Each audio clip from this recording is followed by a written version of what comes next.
He takes the death letter and he gives it to Uriah. And he makes this man that he has wronged deliver his own death sentence. He takes it back to Joab, has no idea what the letter says. Long story short, Uriah goes out to battle. The leaders of the army did exactly what David said. They left Uriah out there. And here the husband of Bathsheba gets murdered on the battlefield. A man of integrity that had been done wrong and he had been double-crossed dies out there by himself. Word gets back to the king and they said, King, we just want to let you know we lost today's battle and your servant Uriah is dead. And so finally David, man, I dodged that one. I thought they was going to find out what I did. I thought they was going to realize that there was something dark in my heart because I got a reputation to uphold, because people think that they think I've got it all together and they look at me as a hero and as a role model. Man, I'm glad I dodged that one. And then God sends in a preacher. And here comes down the prophet Nathan. And the prophet walks up to David and he said, David, you are not going to believe what's going on in the kingdom. David said, what happened? He said, you've got two men out in the city. One of them is a rich man. One of them is a poor man. And he said, this is what happened. The rich man, he owns all sorts of herds, and he owns all sorts of flocks, and he's got cattle, and he's got sheep, and he's got all these things, and he's rich, and he doesn't lack for anything. But then you've got one man out there that's poor, and all he has is a single lamb. One lamb. And he loves it so much, he has raised it inside of his family. It is a part of his family. He cherishes this lamb. It follows him everywhere he goes. And do you know what happened, David? David said, what? He said, a traveler came in, and he came to the rich man. And he said, can we have a feast today? Can we have a dinner? And that rich man looked around at all of his flocks and all of his herds, and he said, man, I don't want to give up anything I've got. So he went down and he stole that man's only lamb. And he took it back home and he killed it and he dressed it and he made a feast out of that poor man's only lamb. David hears it. He gets so mad. You got to be kidding me. They say, oh yeah, David, it happened. You mean to tell me somebody that's got it all, they went to somebody that didn't hardly have anything and they stole from them because they were that greedy? And so, yeah, David, I'm telling you it happened. He said, who is this man? I'll kill him and take 4 times what that guy had and give it back to him. And the prophet looks at David and he said, you are the man. Ooh, Nathan, you didn't see it happen. No, but God did. Think about it, man. Ain't it just so uncomfortable when God gets all up in your Kool-Aid?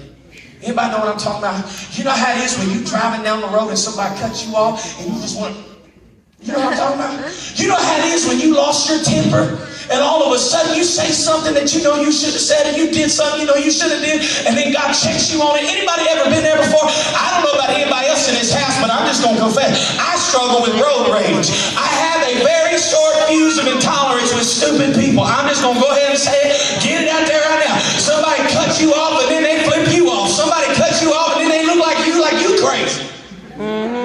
Thinking, boy, you don't even know. I'm 6'5", a cornbread fed redneck. What you think? You know what I'm saying? How many knows what I'm talking about? You can go ahead and just rejoice in the fact God uses imperfect people. I ain't gonna stand up. That's why I can't wear a suit and stand up here, because I know I'm as jacked up as anybody in this room. You know, but then when you do so, you know, when you know you got a right, you got a reason to be mad, and then God calls you on it. You know, sometimes God gets me.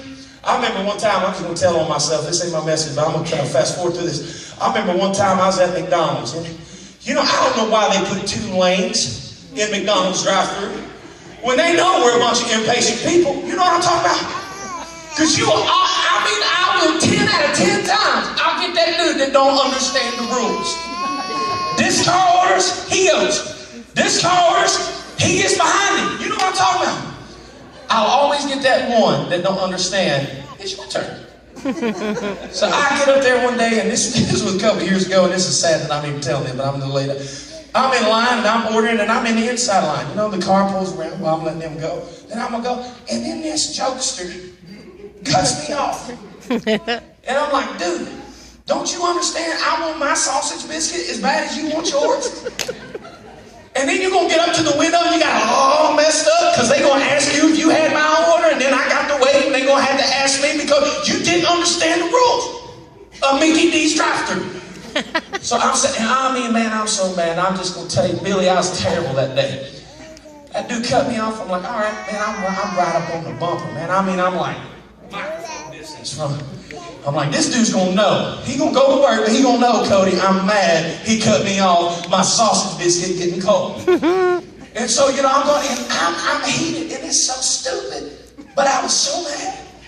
All the way to the point, now I got my sausage biscuit, and I'm pulling out, and I'm still smoking.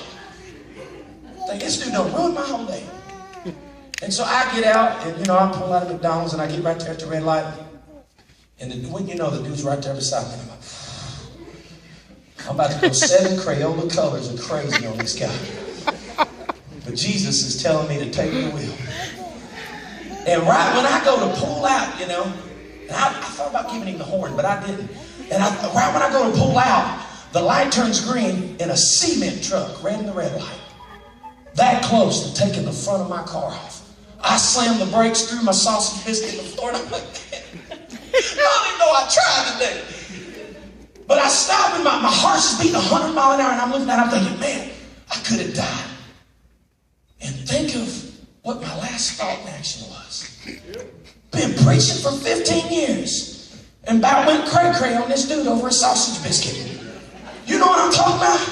But it is so funny because God has those ways. You can be at work, nowhere around. You ain't got K-Love on. You ain't got nobody there preaching. But sometimes you get in those moments when you ain't acting like you should be acting. You ain't talking like you should be talking. You definitely ain't thinking like you should be thinking.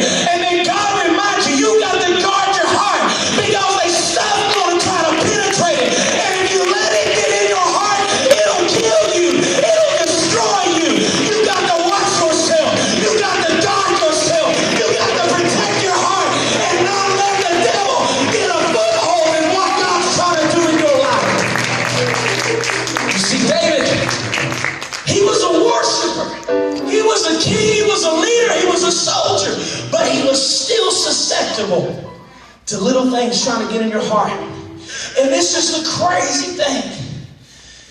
That heart that he needed, that new heart, that thing empowers him to do what he is called and created to do, and that is to make an impact in the lives of others.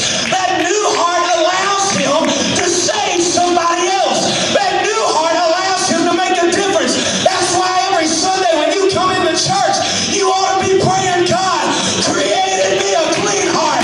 I can't do this by myself. I got a temper. I got a short fuse. I got problems. I got issues. I need you to do something in me before I go crazy on somebody else. You see, there's some little things that are trying to creep in your heart. And if they get in there, they will burrow all the way down until there's nothing left but death and destruction. And let me tell you, one of the devil's favorite things to get down inside of your heart is if he can ever plant a seed of doubt inside of your heart. If he can ever get you thinking, maybe you came to church one Sunday, maybe you prayed at your seat, or maybe you prayed at this altar, or maybe you prayed in the automobile on your way home.